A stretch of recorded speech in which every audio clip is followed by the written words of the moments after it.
I was asked to photograph a proposal, and the boyfriend who was planning this proposal, he knew where he wanted to do it in the general area, but he didn't know exactly where he was going to do it. So I was part of the planning process of where he would actually get down on a knee and propose to his now fiance.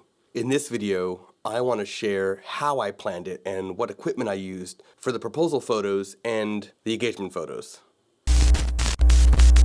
Hey, this is Scott Weidenkivowitz, a storyteller with a camera talking about all the things photographers like you and I are thinking about. In this video, we're going to talk about how I planned a proposal photos and an engagement session without actually being at the location. So I was asked to photograph this proposal, and they didn't know I was going to do an engagement session right after it, but I did it. So I want to talk about how I planned that. And the boyfriend knew where he wanted to do it, what town he wanted to do it in. And it was actually the town where they met, and in fact, actually where they went to college too. But he didn't know exactly where. He knew he was staying at a certain hotel. He was going to eat dinner at a certain restaurant, and then I had to figure out a place for him to actually get down on a knee and propose from the walk from the restaurant back to the hotel. So my first step was going to Google Maps and Google Street View to take a look at the location and see if there's a spot for me to hide out. And I had an idea that it might have worked. And so after Street View, I looked at Google Earth to confirm that my suspicions were correct. And I knew that there were a few spots that I could actually hide and get a nice background, because this was a beach town here in New Jersey. And sunsets are not that great here in New Jersey. Sometimes we get light that reflects after the sun goes down, and just the sky over the ocean lights up with different colors, but it's not often enough. In order to get a beautiful sunset in New Jersey, you actually have to photograph the bay, because that's inland versus outland.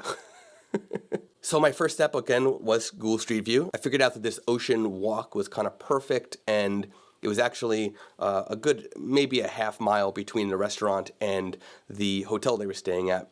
So somewhere in between those two, I could find a spot. And then from Google Earth, I was able to see different hiding spots, bushes and things that I could hide behind that she wouldn't be able to see. The next step was looking at PhotoPills. So I opened up PhotoPills, I planned the location, general area, because I still wasn't sure exactly where I was going to be hiding.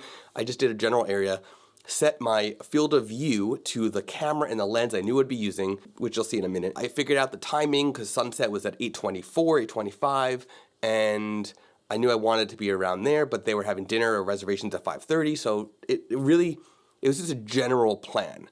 But I set up the plan in PhotoPills, and I figured out the angles that I could do it at, the timing, and I could vision what would be in the background based on the field of view. The next step was actually getting to the location. So again, the reservations were at 5:30.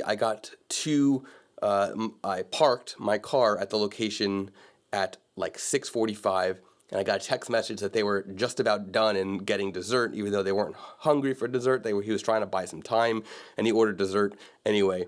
And she still had no idea what was going on. So then I found my spot.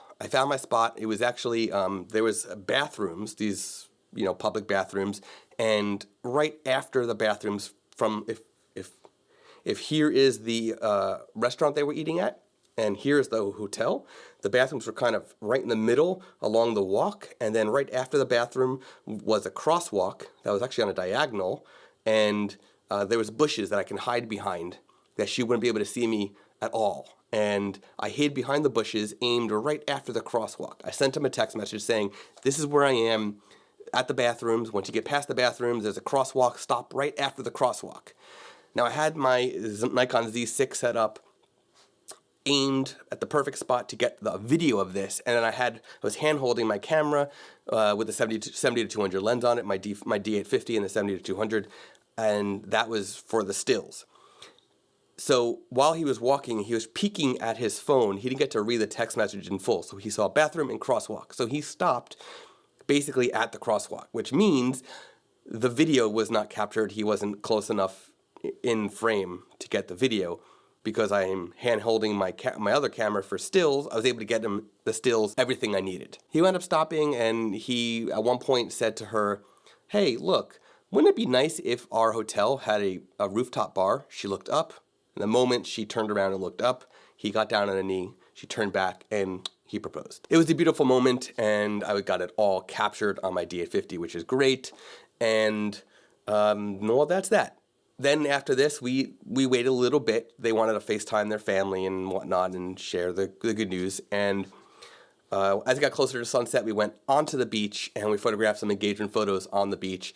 And so now I'm going to talk about the equipment that I used for this session. First and foremost is this. This is the setup I had for actually photographing the proposal. So this is the Nikon D850, the 70-200 f4 lens. If you might recall from a lot of videos back, I actually got rid of my 70-200 2.8 because I found that I'm at f4 most of the time, so why do I need a 2.8? And it's lighter. I mean, it's still heavy, but it's lighter than the 2.8 version. Then you can see I have a shoe on here, and this is actually a really right stuff shoe because the f4 version does not come with, or a foot rather, not a shoe, does not come with a foot. So I have the really right stuff version on here. And then on the bottom of that, screwed on, is the Spider Holster lens collar plate.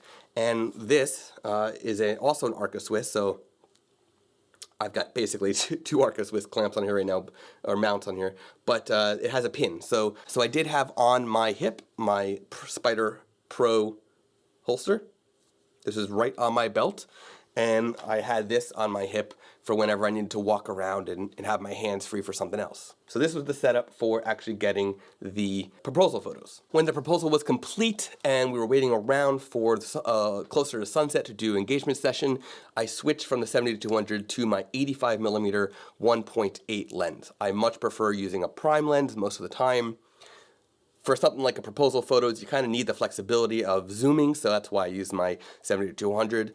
And I even had my 2x extension in case I was not close enough. I probably could have used it, but then I would have been at f8 and would have had to go with a higher ISO and things like that. For the engagement session, I did use the 85 1.8 lens and my Godox 8600 Pro strobe. I had the mag box, the soft box from Magmod. I wound up not needing it because I basically just used this as some fill. I was wireless because this is completely radio wireless. I have it wireless. It was on high-speed sync, so I could make sure that my aperture was open. I was close to f4 most of the time, 2.8 sometimes, 3.5, but I was pretty wide a lot of the time. And so the bokeh in the background was really good. The depth of field was really good. And I was able to get nice color behind instead of it being washed out in the back. I was able to get a nice even balance using high-speed sync. A quick thank you to Mac Worldwide Warranty for partnering with me on this video. I get a Mac Worldwide Warranty on all of my equipment, especially their Diamond Warranty, which covers accidental damage, water damage, and so much more. Check out Mac Worldwide Warranty next time you buy new equipment for your photography. So that is how I did it. That is how I planned the proposal session. That is the equipment I used for the proposal session and the engagement session following right after. All in all, the couple was very happy. Of course, they're now engaged. They're ecstatic. They were happy with the photos I showed them on the back of my camera, and I was able to send them because I use SnapBridge for both my Z6 and the D850. I was able to send them a couple photos right out of the camera, no edits, so they can text their family some photos of, right then and there. But I've already edited the photos. I was excited to get this done, so I've already edited the photos, and I now have like 120 photos or something to send them. Yes, a lot of them will be redundant because a lot of them are the actual proposal, so it's like rapid fire, continuous high for the actual proposal. So there's a lot of redundancy, but it's all good. That's what is needed. If you like this video, click that subscribe button below now. I publish new videos every Monday and Thursday whenever possible. You don't want to miss it.